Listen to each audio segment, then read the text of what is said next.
नमस्कार ब्रह्मनाथ।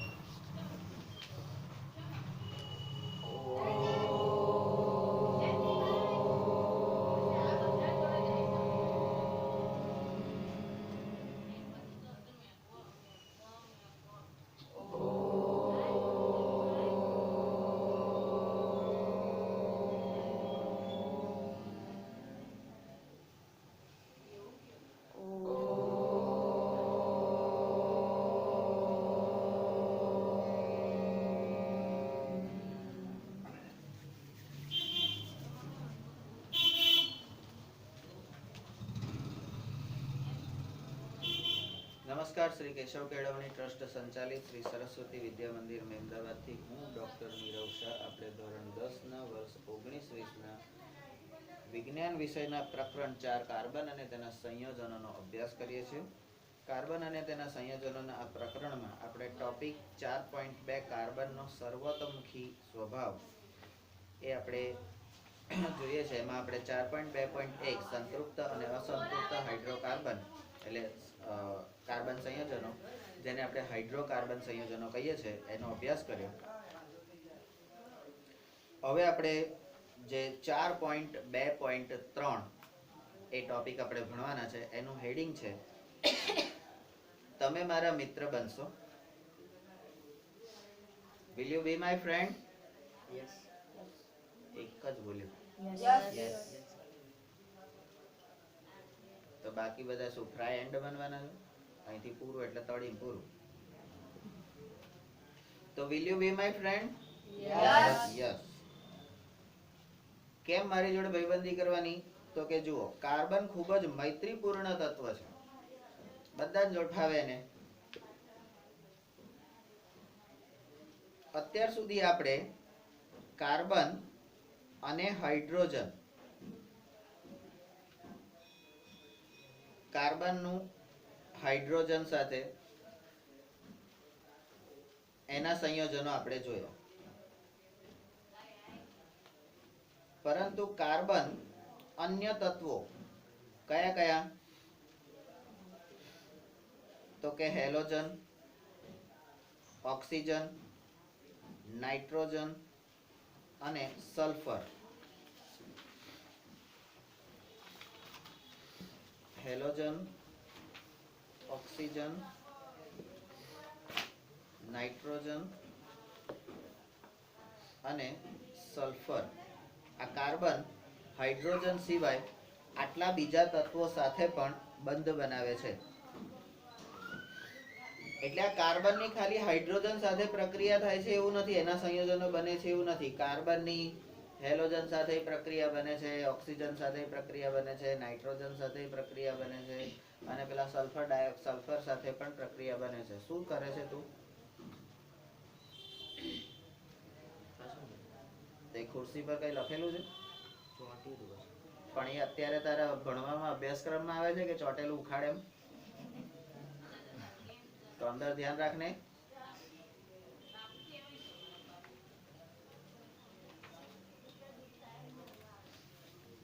હવે આપણી હાઇડ્રોકાર્બન શૃંખલામાં કાર્બન અને હાઇડ્રોજન ભેગા થાય તો હાઇડ્રોકાર્બન બનાવે। એ હાઇડ્રોકાર્બન શૃંખલામાં આ તત્વો એવી રીતે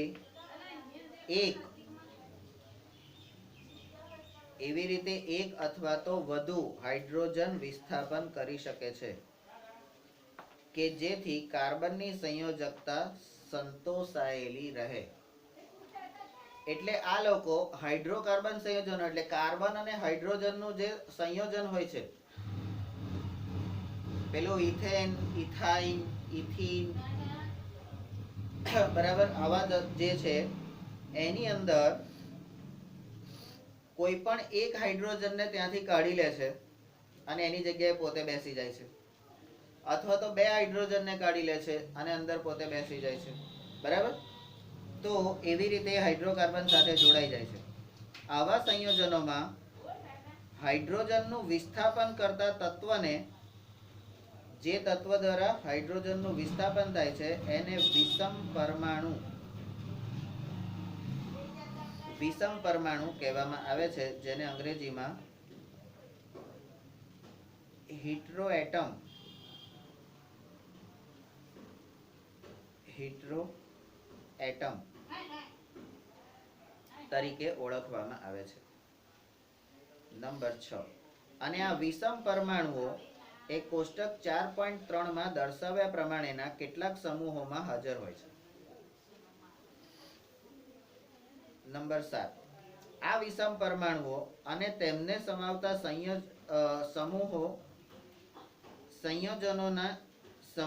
સંયોજનને વિશિષ્ટ ગુણધર્મો આપે છે અને જે કાર્બન શૃંખલાની લંબાઈ અને સ્વભાવ પર આધારિત નથી હોતા, તેથી તેમને ક્રિયાશીલ સમૂહો કહેવામાં આવે છે. આ ક્રિયાશીલ સમૂહોને અંગ્રેજીમાં ફંક્શનલ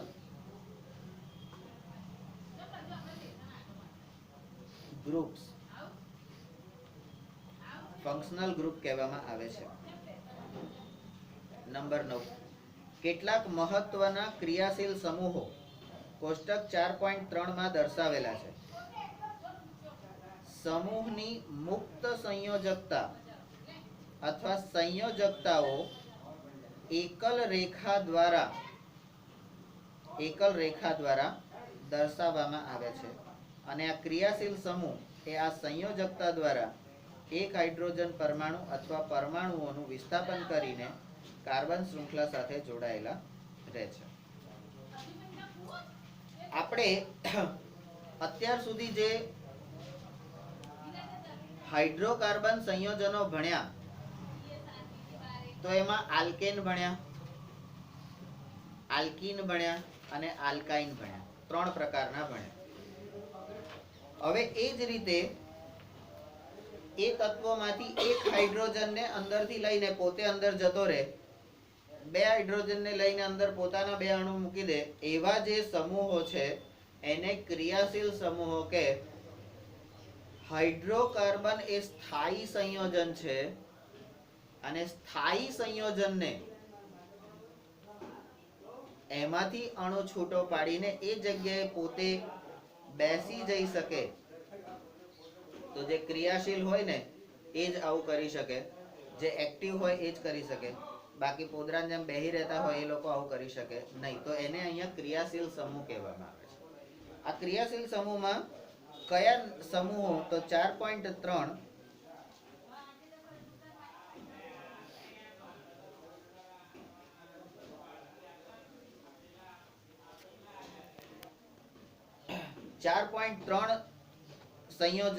કોષ્ટકમાં કાર્બનના કેટલાક ક્રિયાશીલ સમૂહો એટલે આપણે પહેલા ભણ્યા આલ્કેન, પછી ભણ્યા આલ્કીન, પછી ભણ્યા આલ્કાઇન, એન, ઇન અને આઇન. બરાબર. હવે જે ભણવાનું છે તો ક્રિયાશીલ સમૂહ, તો હેલોજન. અહીંયા વિષમ પરમાણુ કયો જોડાય છે? તો કે ક્લોરીન અને બ્રોમીન. આજે કાર્બન અને હાઇડ્રોજનની જે શૃંખલા હોય છે એમાંથી એકાદ કાર્બન કે એકાદ હાઇડ્રોજન લઈને ત્યાં આગળ ક્લોરીન જોડાઈ જાય તો હાઇડ્રોક્લોરો કાર્બન, અને એવી રીતે જો બ્રોમીન જોડાય તો હાઇડ્રોબ્રોમો કાર્બન. આ રીતે સંયોજન બને છે. તો એ હેલોજન સમૂહ બનાવે છે. ક્રિયાશીલનું સમૂહનું નામ શું છે? હેલોજન સમૂહ. આ ક્રિયાશીલ સમૂહનું સૂત્ર કયું છે? બરાબર. તો ક્રિયાશીલ સમૂહો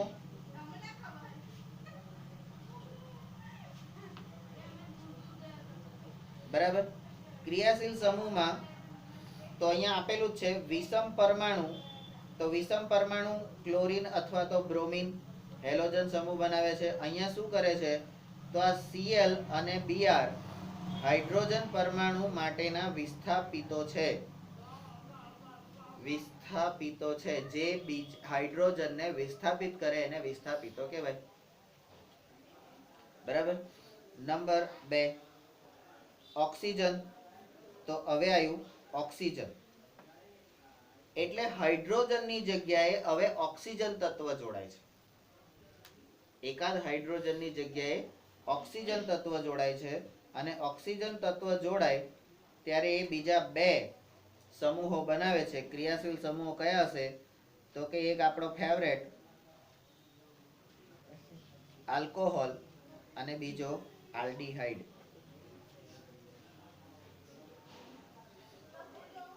આલ્ડીહાઇડ બરાબર.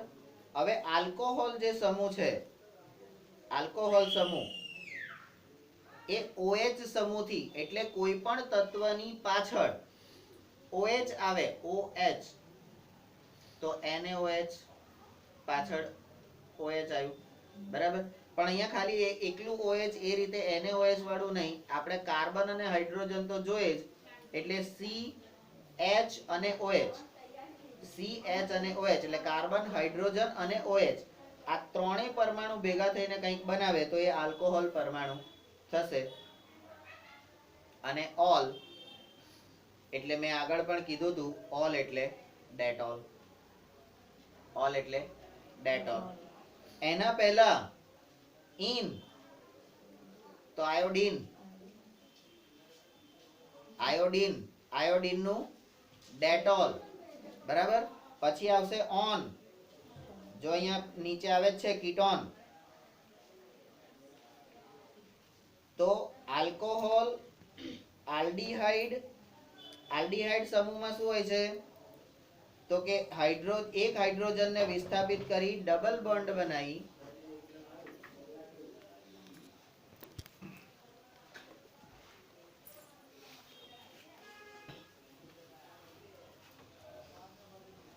તો અહીંયા કાર્બન અને હાઇડ્રોજનના હાઇડ્રોકાર્બન શૃંખલાની અંદર હાઇડ્રોજનની જગ્યાએ ક્લોરીન અને બ્રોમિન નામના તત્વો જોડાય તો એ હેલોજન સમૂહ બનાવે છે. એમની સાથે ઓક્સિજન જોડાય, એમની સાથે ઓક્સિજન જોડાય અને ઓક્સિજન એકલ બંધથી જોડાય, ઓક્સિજન એકલ બંધથી જોડાય તો એ ઓલ આલ્કોહોલ બનાવે છે બરાબર. અને આલ્કોહોલમાં પેલું આપણે કહેતા હતા ને કે એન, ઇન, આઇન, આઇડ, હે એવી રીતે. અને એમે આલ્કોહોલની બોટલ આખી હોય તો એને આપણે હોલ નહીં કહેતા?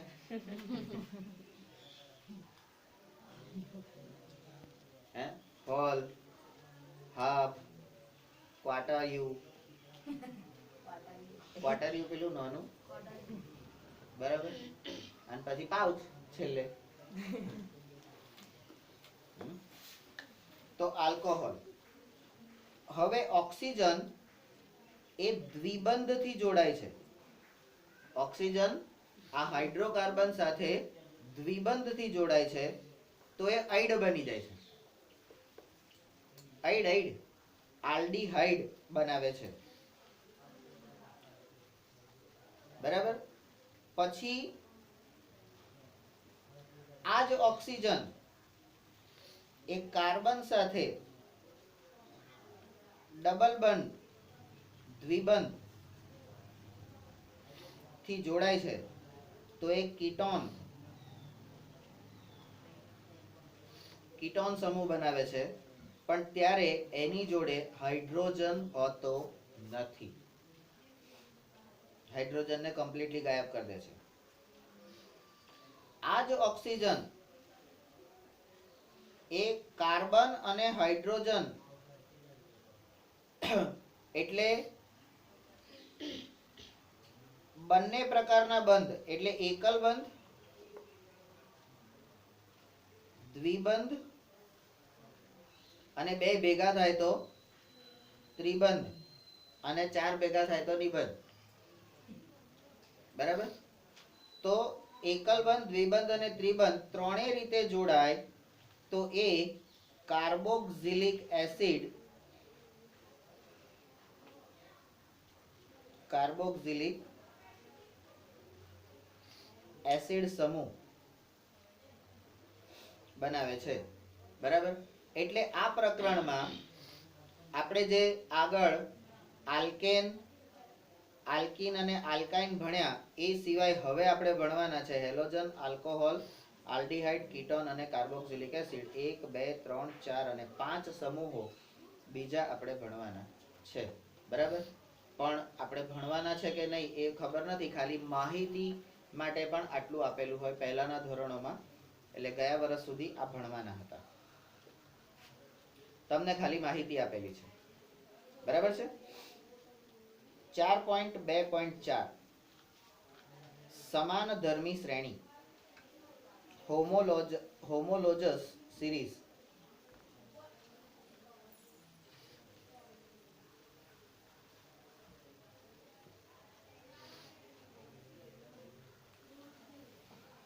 કેટલી?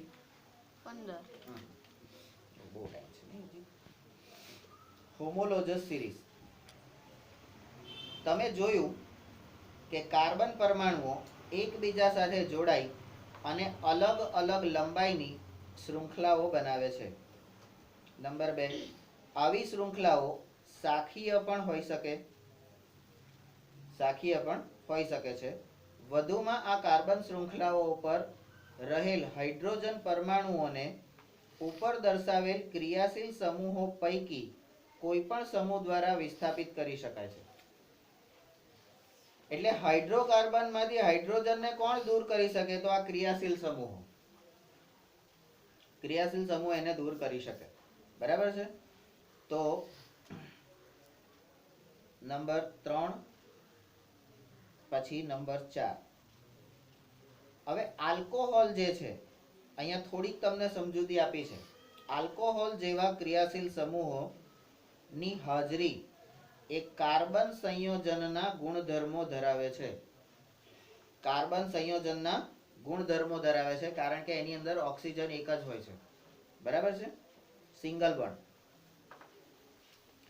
ભલે પછી કાર્બન શૃંખલાની લંબાઈ ગમે તેટલી હોય, આલ્કોહોલ જ્યારે જોડાય છે ત્યારે કાર્બન સંયોજનના જ ગુણધર્મો ધરાવે છે, બદલાતા નથી. બરાબર. અને તોય આપણે કહીએ છીએ કે પીધા પછી માણસ બદલાઈ જાય. અરે બદલાતો નથી, એકચ્યુઅલી એ બદલાયેલો હોય છે. પીધા પછી સાચો માણસ તમને દેખાય. એટલે ઓરિજિનલ જે અંદર પ્રકૃતિએ જે કાર્બન તત્વ મૂક્યું હોય ને એ બહાર આવે. એવું થાય છે કે નહીં? કેમ હવે નહીં જતો? રામદેવ હોટલની પાછળ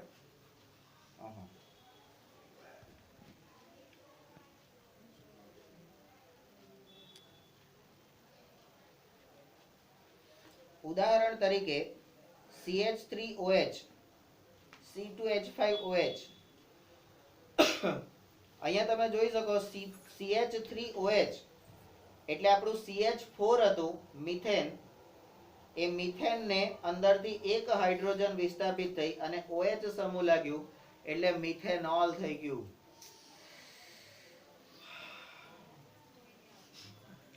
મિથેનોલ.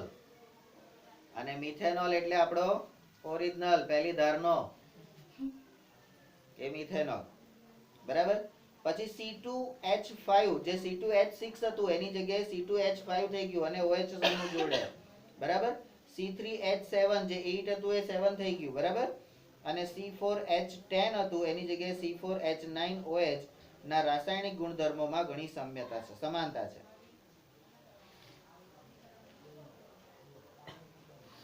તો આમ સંયોજનોની આવી એક શ્રેણી કે જેમાં કાર્બન શૃંખલામાં રહેલ હાઇડ્રોજનને સમાન પ્રકારના ક્રિયાશીલ સમૂહ દ્વારા વિસ્થાપિત કરવામાં આવતા હોય તો એને સમાન ધર્મી શ્રેણી કહે છે.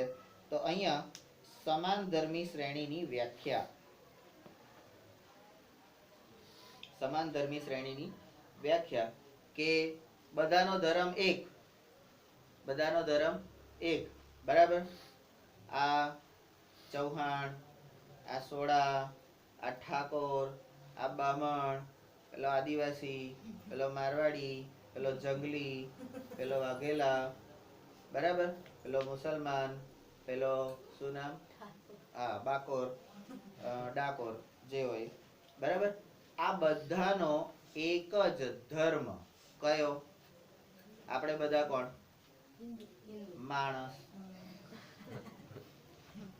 પ્રકૃતિએ જ્યારે પેલા ભગવાને બધા નમૂના ઉપરથી મૂક્યા બે માણસોને, બરાબર, પહેલી પેઢી મૂકી ત્યારે એમાં એને લખીને મોકલ્યા હતા, ભાઈ તમે હિન્દુઓ, ભાઈ તમે મુસલમાનો, ભાઈ તમે ક્રિશ્ચન હો, બરાબર, તમે ચૌહાણો, તમે બ્રાહ્મણો, તમે ડાબીઓ, તમે આવા, તમે વાણિયા, આવું લખીને મોકલ્યા હતા. એમણે તો બે પતિ પત્ની મોકલ્યા, એટલે બે ની એક જ, એક જોડું મોકલ્યું, એ જોડાના સંતાનો થયા, એમના સંતાનો થયા, એમના સંતાનો થયા, એમના સંતાનો થયા, એમના સંતાનો થયા, એમ કરતા કરતા બધા વિકસ્યા. પછી જે વિસ્તારમાં રહ્યા એ વિસ્તાર પ્રમાણે એની નાત જાત થઈ, જે પરિસ્થિતિમાં રહ્યા, બરાબર, એ પ્રમાણે એના ધર્મ થયા, બરાબર. નહીં તો સનાતન ધર્મ, વેદ કાળથી જે આપણે કહીએ છીએ સનાતન ધર્મ, એનું આયુષ્ય કેટલા વર્ષનું છે કોઈ ખબર છે? સનાતન અનંત કાળથી વિકસી આવે છે, બરાબર. બાકીના બધા જે ધર્મ સંપ્રદાય છે એનું આયુષ્ય ફિક્સ. તમને ખબર છે કે ભાઈ ફલાણી સાલમાં મોહમ્મદ પૈગંબર નામના એક વ્યક્તિ થઈ ગયા, એમણે ઇસ્લામની સ્થાપના કરી. તો એના પહેલા મોહમ્મદ પૈગંબર ના પહેલા કોણ હતા? તો બધા સનાતન ધર્મીઓ જ હતા. ઈસાઈ ધર્મની સ્થાપના કરી પેલા અસો જડથ્રુસ્ત ને, હા, એ જ જેને ઈસુ ખ્રિસ્ત કહે પેલા, બરાબર.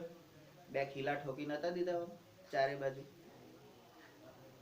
તો એમણે સ્થાપના. તો એના પહેલા જે લોકો હતા એ કોણ હતા? સનાતન ધર્મીઓ હતા, બરાબર. તો કેમ અલગ થયા? તો કે રહેણી કરણી ના લીધે, ખાનપાન ના લીધે, એમના ખોરાક ના લીધે અને એમના વ્યવહાર ના લીધે એ લોકો અલગ. આ લોકો જોડે આપણને નહીં ફાવે, તો કે છૂટા પડે. હવે છૂટા પડે તો કઈક તો નામ આલવું પડે ને, તો કે આપી દીધું. પેલા તો કે આપણે આ લોકો જોડે આપણે નહીં ફાવે, તો કે એ અલગ થઈ ગયા, બરાબર. પછી એમાંય પાછા બીજા ભાગ પડવા માંડે. અમે તો આવા, અમે તો જાડા, અમે તો પાતળા, અમે તો ઢીકણા, અને બધા. પણ એ બધા ભાગ તમે સહેજ અભ્યાસ કરો તો તમને ખબર પડશે કાર્યને અનુલક્ષીને ભાગ હતા, કોઈ નાત જાત ધર્મને લઈને નતા.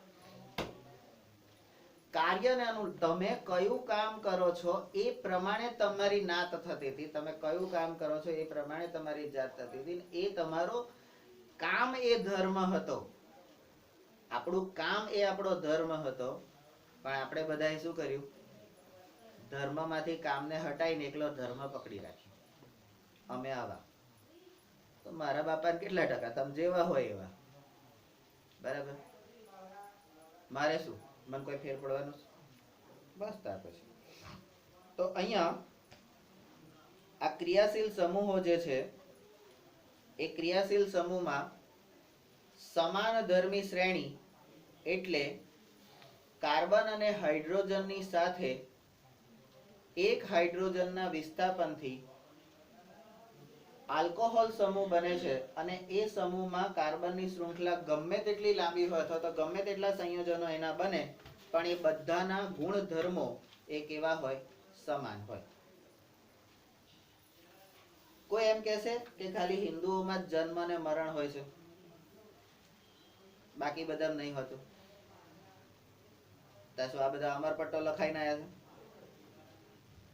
બરાબર. કોઈ એમ કહેશે કે ખાલી હિન્દુઓમાં જ લગ્ન કરે છે, આ લોકો કરતા જ નહીં. આ લોકો ખાય છે, આ લોકો ખાતા જ નહીં. આ લોકો પૂજા કરે છે, આ લોકો કરતા જ નહીં. કહી શકશે? ગુણધર્મો 1000 મિનિટનો વિડીયો કોઈ હોય જ નહીં. 1000 મિનિટનો કોઈ વિડીયો હોય જ નહીં. સમાન ધર્મી શ્રેણી કોને કહેવાય? આ ઉદાહરણો પરથી તમને ખબર પડી ગઈ કે શૃંખલા ગમે તેટલી લાંબી હોય, શૃંખલા ગમે તેટલી લાંબી હોય, પણ ગુંધા કેવા? ગુંધા એટલે ગુણધર્મ સમાન. ગુણધર્મ સમાન. તમે સારા માણસોની જોડે રહો તો તમે કેવા બનો? બોગસ. બોગસ બનો? સારા જ બનો. અને તમે ખરાબ મારા જેવા જોડે રહો તોય સારા બનો. વિરોધીનો વ્યસ્ત એવું એટલે સમીકરણ કરવાનું. ચલો નંબર 5. હવે ચાલો ફરીથી આ લોકોએ ચા પીવડાવવાનું ચાલુ કર્યું. ચાલો આપણે પહેલા કોષ્ટક 4.2 માં જોયેલી સમાનધર્મી શ્રેણી તરફ એક નજર કરીએ અને જો આપણે ક્રમિક સંયોજનોના સૂત્રો એક પછી એક ક્રમિક સંયોજનોના સૂત્રો તરફ નજર કરીએ તો CH4 C2H6 C2H6 અને C3H8 તો અહીંયા આમાંથી તેઓ CH2 એકમથી જુદા પડે છે. એટલે એક કાર્બન હાઇડ્રોજન એકમથી જુદા પડે છે. બરાબર. આ બે વચ્ચે કેટલો ફેર છે? એક કાર્બન અને બે હાઇડ્રોજન. આ બે વચ્ચે કેટલો ફેર છે? એક કાર્બન અને બે હાઇડ્રોજન. બરાબર. નંબર 6. હવે પછીની જોડી પ્રોપેન અને બ્યુટેન. પ્રોપેન અને બ્યુટેન એમાં C4H10 વચ્ચે શું તફાવત છે? એટલે આ બ્યુટેન નું છે. પ્રોપેન અને બ્યુટેન એટલે આ બ્યુટેન નું છે. બરાબર. C4H10 વચ્ચે શું તફાવત છે? શું તમે આ જોડીઓ વચ્ચે આણ્વીય દળોનો તફાવત શોધી શકશો? એટલે આપણે આણ્વીય દળોનો તફાવત કેવી રીતે શોધવાનો એનું આપણે આગળ કરવાનું છે. નંબર 8. કાર્બનનું પરમાણ્વીય દળ. કાર્બનનું પરમાણ્વીય દળ 12 યુનિટ છે. આ યુ ને આપણે શું કહેતા હતા? ના, યુનિટ નતા કહેતા. યુ ને શું કહેતા હતા? માઇક્રોન કે સમથિંગ એવું કશું કહેતા હતા ને. મ્યુ મ્યુ 9મા ધોરણમાં. બરાબર. તો અત્યારે આપણે પરમાણ્વીય દળ એટલે એને યુ કહીએ. પરમાણ્વીય દળ એટલે 9મા ધોરણની ચોપડી ખોલજો. આ યુ ને શું કહેતા હતા એ મળી જશે ને, અહીં લખવાનું. હાઇડ્રોજનનું પરમાણ્વીય દળ 1 યુ છે. બરાબર. તેવી જ રીતે હવે આ જે આપણે 4 નંબરનું જોયું, 4 નંબર એટલે આલ્કોહોલ. બરાબર. આલ્કોહોલ. બરાબર.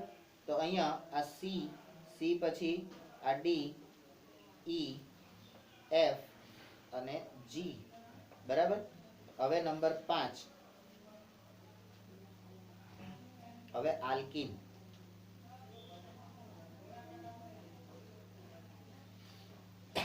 બરાબર. આલ્કોહોલ પછી આલ્કીન.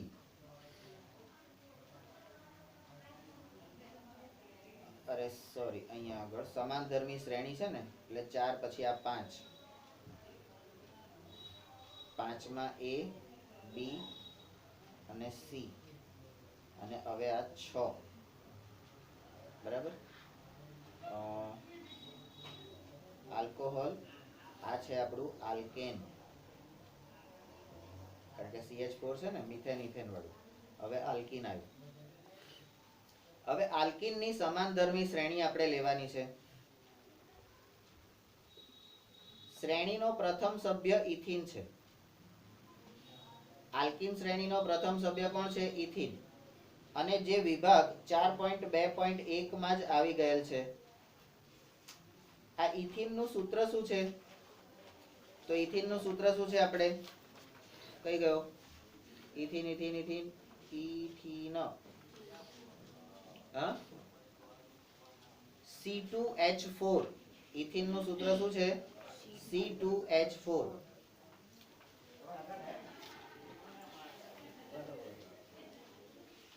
હવે આલ્કીન શ્રેણીના ક્રમિક સભ્યો C3H6, C4H8, C5H10 સૂત્રો ધરાવે છે. બરાબર. ઈ શું તેઓ પણ CH2 એકમથી જુદા પડે છે, એમાંથી પણ ખાલી એક જ કાર્બન હાઇડ્રોજન જુદો પડે છે એમ કે F. શું તમને આ સંયોજનોમાં કાર્બન અને હાઇડ્રોજન પરમાણુની સંખ્યા વચ્ચે કોઈ સંબંધ જણાય છે? તો F પછી G. હવે આલ્કીનનું સામાન્ય સૂત્ર કયું છે? CnH2n. CnH2n સ્વરૂપે લખી શકાય, જ્યાં n બરાબર 2, 3, 4 એવી રીતે તમે કરી શકો. G પછી H. તેવી જ રીતે શું તમે આલ્કેન અને આલ્કાઇનનું સામાન્ય સૂત્ર બનાવી શકો? તો આલ્કેન અને આલ્કીનનું મળ્યું CnH2n, બરાબર. તો આલ્કાઇનનું શું થશે?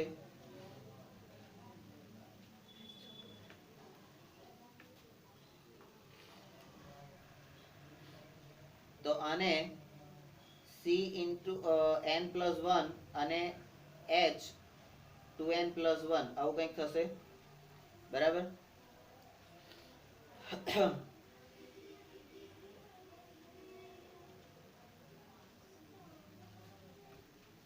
અને અહીંયા CHN આવું કંઈક થશે, બરાબર. તો આ રીતે આ જે બનાવેલું હોય તમારી નવનીતમાં આપેલું હશે એ તમારે જોવાનું રહેશે, બરાબર. નંબર 7. હવે કોઈ પણ સમાનધર્મી શ્રેણીમાં શું છે અંદર છે કશું? હા. કોઈ પણ સમાનધર્મી શ્રેણીમાં આણ્વીય દળ વધે ત્યારે ભૌતિક ગુણધર્મોમાં ક્રમબદ્ધતા એટલે કે ગ્રેડેશન જોવા મળે છે. આમ થવાનું કારણ શું? આમ થવાનું કારણ એ છે કે આણ્વીય દળ વધવાની સાથે ગલન બિંદુ તેમજ ઉત્કલન બિંદુ પણ વધે છે, અને અન્ય ભૌતિક ગુણધર્મો જેમ કે ચોક્કસ દ્રાવકમાં દ્રાવ્યતા એ પણ સમાન ક્રમબદ્ધતા ધરાવે છે. પરંતુ રાસાયણિક ગુણધર્મો કે જે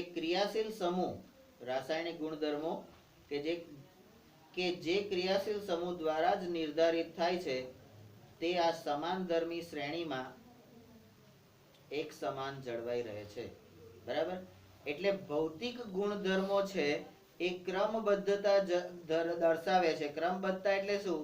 તો થોડી વધારો થતો જાય છે, થોડો એમાં વધારો થતો જાય, ક્રમિક વધારો, બરાબર. પણ રાસાયણિક ગુણધર્મો છે એ સમાન રહે છે. એટલે આપણે સમાનધર્મી શ્રેણીની વાત કરીએ, સમાનધર્મી શ્રેણી એવો તમને પ્રશ્ન પૂછાય તો એની અંદર તમે શું લખી શકો? તો સમાનધર્મી શ્રેણીની અંદર એની વ્યાખ્યા લખી શકો, એની અંદર કયા કયા સમૂહો લેવાના એના નામ લખી શકો, એના સામાન્ય સૂત્ર લખી શકો, અને આ જે પેરેગ્રાફ છે એ તમારા માટે અગત્યનો રહેશે કે સમાનધર્મી શ્રેણીમાં આણ્વીય દળ વધે એમ ભૌતિક ગુણધર્મોમાં ક્રમબદ્ધતા જોવા મળે છે, પણ રાસાયણિક ગુણધર્મો સમાન જળવાઈ રહે છે. એટલે ભૌતિક ગુણધર્મોમાં ક્રમિક થોડો ફેરફાર થાય છે. જેમ આપણે કહીએ કે છોકરું નાનું હોય ત્યારે સરસ દેખાતું હોય એકદમ, પછી જેમ જેમ મોટું થતું જાય તો એમ એના શરીરમાં એટલે ભૌતિક સ્વરૂપમાં એનામાં ફેરફાર થતો જાય, પણ એના લક્ષણ જે છે, એના લક્ષણ એટલે રાસાયણિક ગુણધર્મો એ તો સરખા જ રહેવાના ને. નાનો હતો ત્યારે વનેચરનો વરઘોડો, અને મોટો થયો તોય વનેચરનો વરઘોડો, બરાબર. અને અત્યારે એ પોતે ઘોડો. હે? તો રાસાયણિક ગુણધર્મો એ સમાન જ રહે છે, કારણ કે એવું કહેવાય છે કે પ્રાણ અને પ્રકૃતિ એ બંને માણસની સાથે આવે છે અને માણસની સાથે જાય છે. પણ ખાલી સરસ્વતી વિદ્યા મંદિર એવું છે કે જ્યાં આપણે પ્રાણને અને પ્રકૃતિને બેયને બદલી શકીએ છીએ. મૂળભૂત સ્વભાવ ડીએનએ માં ફેરફાર કરવાની તાકાત આપણી સ્કૂલમાં છે. બરાબર. તો સમાનધર્મી શ્રેણી વિશે જ્યારે શોર્ટ નોટ લખવાની 2 કે 3 માર્કમાં તમને પૂછે તો તમારે કેટલું લખવાનું એ તમારા ધ્યાનમાં આવી ગયું. બરાબર છે. તમને નવનીતમાં આપેલું જ હશે અલગથી, પણ આપણે એના મુદ્દા કાઢીને લખવાનું છે, ધ્યાનમાં રાખવાનું. પ્રવૃત્તિ 4.2. કેટલી મિનિટ થઈ ભાઈ? 35. હા. 4.2 ની અંદર CH3OH અને C2H5OH અને C3H7OH C3H7OH અને C4H9OH માટેના સૂત્રો અને આણ્વીય દળના તફાવતની ગણતરી કરો. આ લોકોની આણ્વીય દળ એટલે તમારે કાર્બનનું, હાઇડ્રોજનનું અને ઓક્સિજનનું આ ત્રણેયના આણ્વીય દળ. આણ્વીય દળ અને આણ્વીય દળ એટલે શું? તો કે પરમાણુ દળ. એના મૂલ્યો અહીંયા લખવાના. અહીંયા તમને કાર્બનનું આપેલું છે. કઈ ગયું? કઈ ગયું? લે કાર્બનનું હમણાં આલેલું હે? હાઇડ્રોજનનું 1 આ રહ્યું. જો કાર્બનનું 12 છે, હાઇડ્રોજનનું 1 છે અને ઓક્સિજનનું મને એવું ધ્યાનમાં છે ત્યાં સુધી 16 કે 18 છે. બરાબર છે. તો આ એનું 16 છે. બરાબર. તો એ અહીંયા તમારે એ પ્રમાણે એના તફાવતની ગણતરી તમારે કરવાની છે. નંબર 2, આ ત્રણેય વચ્ચે કોઈ સમાનતા છે? ત્રણેય વચ્ચે કોઈ સમાનતા છે? કાર્બન, હાઇડ્રોજન અને ઓક્સિજન. આ કાર્બન એ મૂળભૂત તત્વ છે, ઓક્સિજન જરૂરી તત્વ છે અને હાઇડ્રોજન વગર ચાલે નહીં. બરાબર. નંબર 3, આ આલ્કોહોલને કાર્બન પરમાણુઓના ચડતા ક્રમમાં ગોઠવો અને એક જૂથ બનાવો. શું આપણે આ જૂથને સમાનધર્મી શ્રેણી કહી શકીશું? આલ્કોહોલની અંદર જે સમાન બધા છે, બરાબર, મિથેનોલ, ઇથેનોલ, પ્રોપેનોલ, બ્યુટેનોલ, બરાબર, એ બધાનું એક ગ્રુપ બનાવો અને એ બધાના એને સમાનધર્મી શ્રેણી આપણે કહી શકીશું. કોષ્ટક 4.3 માં આપેલ અન્ય ક્રિયાશીલ સમૂહો માટે પણ 4 કાર્બન સુધીની સંયોજનોની સમાનધર્મી શ્રેણી તૈયાર કરો. એટલે તમારે આની અંદર આલ્કોહોલ, આલ્ડીહાઇડ, કીટોન અને કાર્બોક્સિલિક એસિડ એની આવી સમાનધર્મી શ્રેણી તમારે તૈયાર કરવાની છે. બરાબર છે. આ પ્રવૃત્તિ તમારે જાતે કરવાની છે. એટલે અહીંયા આગળ નામ તમને આપેલા છે, એનું નામ પાછળનો પ્રત્યય ફેરવવાનો. પાછળનો પ્રત્યય ફેરવવાનો. ઇથેન હોય તો ઇથિન, ઇથાઇન, ઇથાલ્ડીહાઇડ, બરાબર, એ રીતે ઇથાઇલ કાર્બોક્સિલિક એસિડ, બરાબર, તો ઇથિયોનિક એસિડ, એવી રીતે એનું કંઈક નામ બધા કરણ કરવાનું રહેશે. અને આ પોર્શન આખો તમને નવનીતમાં આપેલો હશે, તૈયાર કરેલો, પ્રશ્નોના જવાબ સાથે આપેલો છે, જોયેલું છે. હા. ત્યાર પછી કેટલી થઈ? 38.